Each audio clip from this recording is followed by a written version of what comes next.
Now, Byron's book covers creation myths in various cultures, and it has a rather short section on apocalyptic scenarios. Now, not every culture / religion had apocalyptic views of the future, but he does cover those who do. But surprisingly, there is no section on the afterlife, and I find this surprising because the afterlife is extremely important to most cultures. And when I say culture, of course it is the religion of that culture that I am speaking of. Now, when we speak of Egyptian culture, ancient Egyptian culture, not modern Egyptian culture, we are talking about one religion. Now, the tenets of that religion changed over a period of time, but the ancient Egyptians basically had one religion. The ancient Norse did, the Greeks did, the Romans did, the Sumerians did. Now, when we get into more modern times, we cannot specifically attach a religion with a culture. For example, here in the United States, where we are still guaranteed the freedom of religion, there is Christianity, there's Judaism, there's Hinduism, there's Islam, there's paganism, there's Native American beliefs, which are just about by their very nature pagan by definition. And even though some people say that America is a Christian nation, we can't associate American culture with a religion as we can ancient cultures. And since we're talking about primarily about ancient cultures and then coming into modern times, when I say culture, religion is almost, I won't say synonymous, but it certainly goes hand in hand with those things. So back to my point. Afterlife, beliefs in the afterlife were very important to ancient cultures. And if we go back to the Paleolithic and the Neolithic, and even into other subspecies of humans, and by subspecies I don't mean inferior, but I just mean other types of humans, and I'm going to call Neanderthals human because they share attributes with humans. Neanderthals and other early, can't say civilizations, but early clans or tribes of humans really did seem to show some indication of beliefs in an afterlife. They would bury their dead in certain positions, often drawn up into fetal positions, and they would sometimes bury them with articles. And when we connect this with later burials where people were buried with articles, those articles were for use in the afterlife. And of course, we see this big time in Egypt. Neanderthals would put flowers in the grave, and both Neanderthals and other humans would often paint the bodies with ochre. Now, I read, it's not my original thought, and unfortunately I do not remember where I read it, that red ochre was probably to mimic blood, because there is blood present in the birth experience, and perhaps being buried was a birth experience according to these ancient peoples. I find it very, very interesting from these, and of course we have no way to prove this. These are all theories. Now, when we move on through history and into recorded history, and even before recorded history, for example, in Çatalhöyük, which is a pre-literate society, not an illiterate society, but a pre-literate society before writing was invented, or they did not invent writing, they took specific care of their dead. They would bury their dead under the floors or in the walls of their houses. Now, in many cultures did this. They did this in Jericho, and pre-literate cultures did this even into modern times. And so we define, or we try to theorize, why the people at Çatalhöyük and Jericho did this based on why societies that have existed into modern times have done this. And most often, they said it was to keep their loved ones near, because they believed their loved ones did have a soul. So it was to keep their loved ones near, and also to placate the spirits of those loved ones, so the loved ones would not come back to haunt them in a bad way and do them harm. So again, moving into recorded history, which of course the first recorded histories that we are going to have of how the afterlife was viewed are going to be Egypt and Sumeria. And I'm going to deal with Egypt first because I know the most about it. Egypt is extremely well known for embalming their dead, and the reason why they embalmed bodies was so the body could live in the afterlife. How they came to this process is most often theorized that it is very dry in Egypt, of course, and that bodies that were exposed to this intense heat and arid climate and conditions did a mummification naturally. We also find mummification in other parts of the world, especially in Mesoamerica.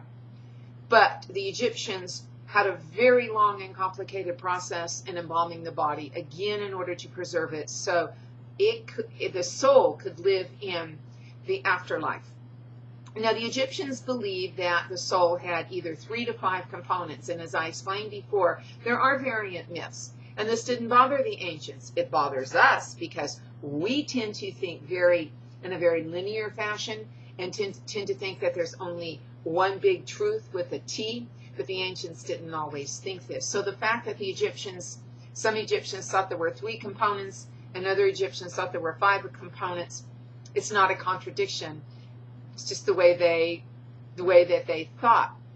Now I'm going to deal with the Ak and the Ba and the Ka, the 3 components of one variation of Egyptian myth. Now the Ak was the part that descended, and shouldn't use descended there because Egyptians didn't believe that their afterlife was inside the earth, as did many cultures.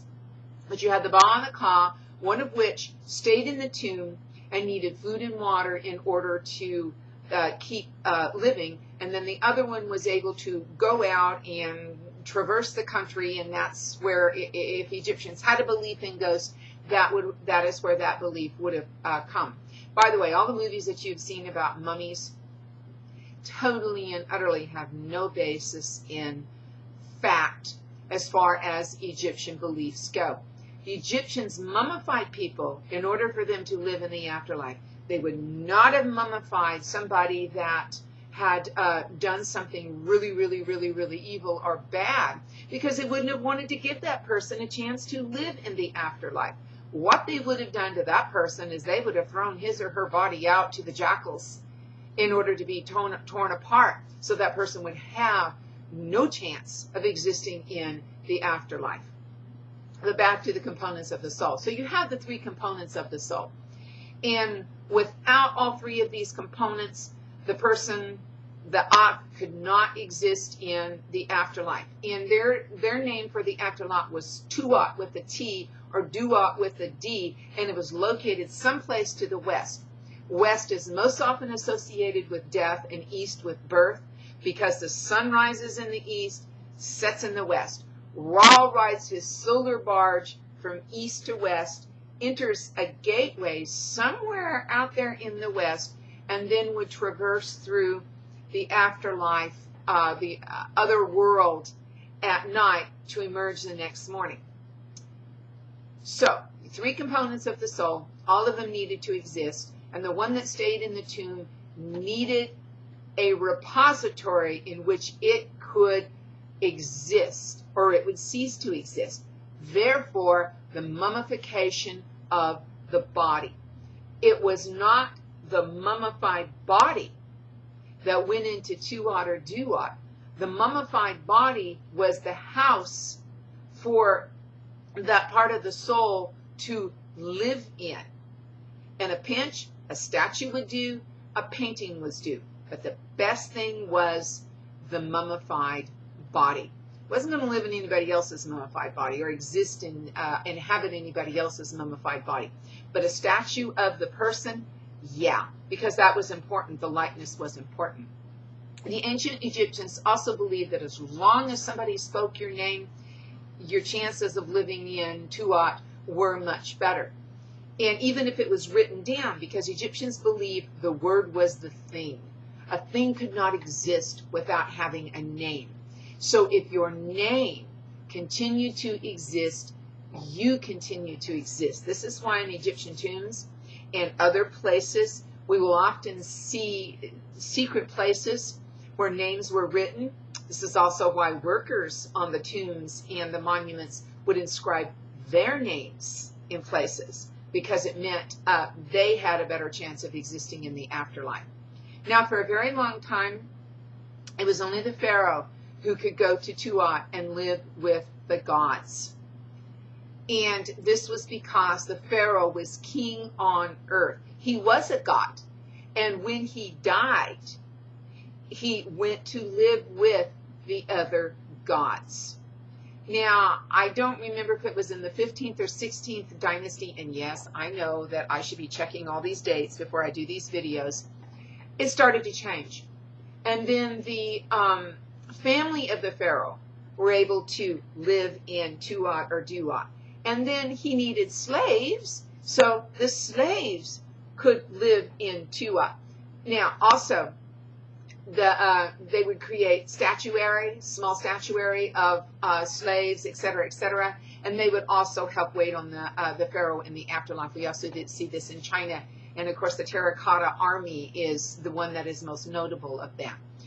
After more time passed, then anybody who could afford to be embalmed could live in the afterlife. And at that time, the quality of the embalming and some other aspects kind of went downhill, but it was a religious ceremony. It was a religious ritual to embalm somebody, because it was associated with the ability to live in the afterlife. We still embalm people. We still preserve bodies.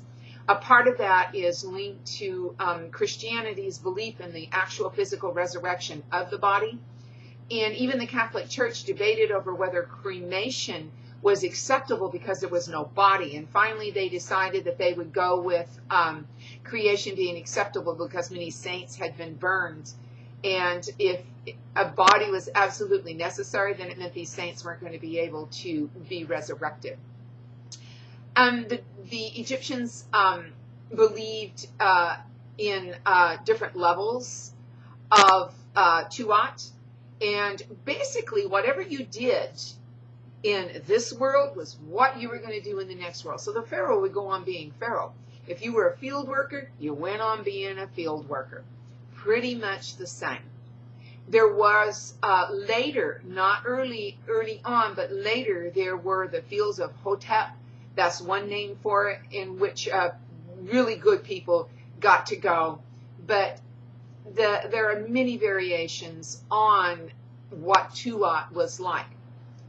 Now, when you died, you were escorted to the Hall of Judgment by Anubis, the jackal-headed god. And dogs continue to be associated with underworlds and afterlives for a very long time. But you were escorted to the Hall of Judgment, where Osiris would judge you, and there was a scale, and Anubis would put the feather of Mot, a goddess, on the scale, and your heart on the other side. And if your heart was heavier than the feather, then you were fed to Mut, the destroyer, who was a creature, was a composite of a hippopotamus and a crocodile, and you ceased to be. The Egyptians feared oblivion more than they feared being punished in an afterlife. Now, that is a very brief rundown of the Egyptian afterlife, and again, there are variants of that. We will talk about Osiris and how he became king of the dead in other videos, and stay tuned for installments on other aspects of the afterlife in other cultures.